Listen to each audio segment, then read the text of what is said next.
देखो, अकाउंटेंसी का जो पेपर है, ये हमको बताने दरकार नहीं है कि 100 मार्क्स का आता है। ठीक है, इसमें जो मेन पॉइंट है वो आप लोग सुनिएगा ध्यान से। ठीक है, अपने 20 × 5 100 मार्क्स हुआ। 5 क्वेश्चन अपने को अटेम्प्ट करना है। वेट, ठीक है, कितना अटेम्प्ट करना है अपने को? 5। We have to attempt 5 question out of 6। माने पेपर जो रहेगा 120 मार्क्स का रहेगा। पेपर कितने मार्क्स का रहेगा? 120। आपको अटेम्प्ट करना है 100 मार्क्स। ठीक है, और हम एक चीज बता दे रहे हैं, आप लोग कैलकुलेट करेंगे अपने पास मिनट कितना रहेगा पता है? 180 मिनट। तो अल्टीमेटली हम देखें तो 180 मिनट में हमको 5 क्वेश्चन अटेम्प्ट करना है। तो 180 मिनट को हम 5 क्वेश्चन से डिवाइड करें, कितना आया? 36 मिनट। अब इसमें एक चीज और सुनिए, हर क्वेश्चन जो रहेगा आपका, ईच क्वेश्चन 20 मार्क्स कैरी करेगा। ठीक है, उस 20 का ब्रेकअप क्या रहता है? कोई क्वेश्चन 10 10 मार्क्स का रहता है। ठीक है, कोई क्वेश्चन ट्रू फॉल्स रहेगा। पहला क्वेश्चन जो कंपलसरी, सबको पता है। ठीक है, फर्स्ट क्वेश्चन अपना कंपलसरी है, वो अपना 20 मार्क्स का। उस कंपलसरी क्वेश्चन को आपको बता दे रहे हैं लेस देन 20 मिनट्स में कंप्लीट करना उसको। लेस देन 20 मिनट्स, इवन बोलेंगे 15 मिनट्स में कंप्लीट करो। रीजन किस लिए? ये जो टाइम सेविंग आप यहाँ करोगे ना, जो बाकी कोई क्वेश्चन रहे जो 10 10 मार्क्स का, तो उसमें एक एक क्वेश्चन ही तो आप 20 मिनट 25 मिनट खाएगा। अब मानो वो 20 25 मिनट खाया, 25 50 मिनट, हम तो 36 मिनट ही है मेरे पास। तो मेरा जो शॉर्टेज वो कहाँ कवर अप करेंगे? तो हम कोई क्वेश्चन में जहाँ टाइम हम कम लेंगे उसी में उसको कवर अप कर पाएंगे। मेरे पास दूसरा ऑप्शन तो है नहीं अपने पास कवर अप करने का। ठीक है, प्लस अपने शॉर्टकट में लिख सकते हैं आंसर। जैसे सपोज कोई थ्योरी क्वेश्चन है, थ्योरी में तुम थोड़ा शॉर्ट लिख सकता है, सम्स में तो शॉर्ट नहीं कर सकता। सम्स में तुम वर्किंग थोड़ा सा सोच सकता है, वर्किंग कम दिखाए, बट सम्स का सोल्यूशन तो पूरा ही देना पड़ेगा। बिना सोल्यूशन दिए अपने को नंबर नहीं मिलेगा। बिना सोल्यूशन दिए अपने को नंबर नहीं मिलेगा। बात समझ में आया? जो क्वेश्चन लगे आपको शॉर्ट है, चॉइस आप ऐसा करिएगा। और एक बात बता दें, कई जन का आदत क्या है, पहले से एक क्वेश्चन लोग नेग्लेक्ट कर देता है। बोलते हैं हम पहले से एक चैप्टर छोड़ ही सकते हैं भाई, इतना करके जा रहे हैं। तुम पहले से चॉइस मत करो, नहीं तो इंस्टीट्यूट तुमको चॉइस कर देगा। ठीक है, और अपने आप को, जैसे लास्ट एग्जाम जो हुआ था अपना, जो रिजल्ट आया सितंबर 2025 का, उसमें आपको पता ही वो कितना फाउंडेशन परसेंट का रिजल्ट हुआ था, पता है ना सबको? कितना परसेंट हुआ था? 14%। अब इसमें हम बता दें, ऐसा ऐसा केस देखिए, कोई स्टूडेंट का 280 है, बट लॉ में या मैथ्स में उसको नीचे कर दिया। मैथ्स में तो बता दे रहे उसको नीचे करने का बता सकते हैं, क्योंकि ये अपना चेकिंग पता है ना, वो हमारा सीट है, तो इसमें मैनिपुलेशन नहीं हो सकता। मैनिपुलेशन होने का ऑप्शन इसी में है। आपका 39 दे दिया, जाओ। इसका कॉपी तुम रिव्यू भी लेके आओगे तो भी कोई फायदा नहीं। हमको लैंग्वेज नहीं पसंद आ रहा, कुछ नहीं कर सकते। कुछ कर सकते हैं? नहीं कर सकते। तो अपने आप को 14% के अंदर लेके आना है। किसके अंदर लेके आना है अपने आप को? 14% के अंदर। जो हर एक पेपर में, और हम ये नहीं बोलेंगे भाई आप एक पेपर सब्जेक्ट के पीछे ज़्यादा एफर्ट दो, या सिर्फ अकाउंट्स या सिर्फ मैथ्स या law. Equal effort in all subjects. Her subject में अपने इक्वल एफर्ट देंगे, जिससे अपना रिजल्ट भी, आउटकम भी जो है बेटर है। क्योंकि जब तक अपने इनपुट नहीं डालेंगे तो आउटपुट नहीं, सबको पता है। इनपुट रहेगा तो ही आउटपुट आएगा। अभी जो आपको हम बताने जा रहे हैं, हम 75 मार्क्स आपको हम बताने जा रहे हैं। आप देखेंगे 75 मार्क्स का मेरे हिसाब से एक्सपर एक्सपेक्टेड जो है वो आपका कवरिंग कर जाएगा, अगर आप उस चीज को फॉलो अप कर लिए तो। ठीक है, चालू करें बोलना। सबसे पहले इनकम्प्लीट, समझिए तो, मतलब सिंगल एंट्री। सिंगल एंट्री हम लोग के कितने मार्क्स का? या फाइनल अकाउंट जो हम एक्सपेक्ट कर रहे हैं इस बार? सिंगल एंट्री या फाइनल अकाउंट? 10। सिंगल एंट्री या फाइनल अकाउंट कितना? 10। ये एक्सपेक्टेशन है।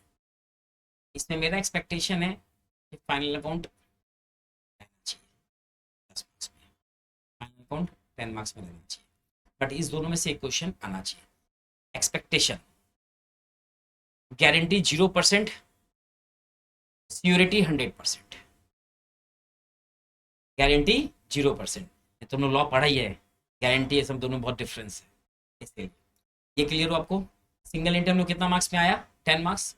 सिंगल एंट्री के बाद हम लोग rectification of error, rectification of error 10 marks में आने का एक्सपेक्टेशन दिख रहा है। कितना marks? 10 marks rectification of error. ठीक है, क्लियर बात मेरा?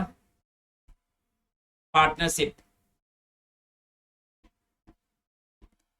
पार्टनरशिप 20 मार्क्स सोच के चलो। ठीक है, फिर सर कंपनी अकाउंट्स ले लो, company accounts 25 marks, company accounts 25 marks. फिर एनटीओ कितना मार्क्स हो गया? NTO 10 marks. कितना हो गया? हो गया ना? अगर आप देखें तो ऑलमोस्ट 100 हो गया। पहला क्वेश्चन 20 मार्क्स वो कंपल्सरी है ही, वो तो उसको बोलने का दरकार ही नहीं है।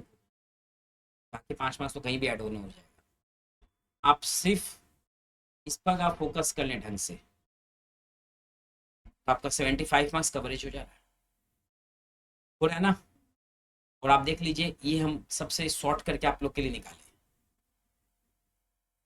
काफ़ी कुछ थोड़ा सा मेहनत उन्नत करना पड़ा, मगर अब इसका रिजल्ट का मेरा मेहनत तो बाद में पता चलेगा। अगर आप आउटकम हमको दे देंगे तो आउटकम सब नहीं आया तो मेहनत मेरा भी बर्बाद और आपका भी एफर्ट बर्बाद।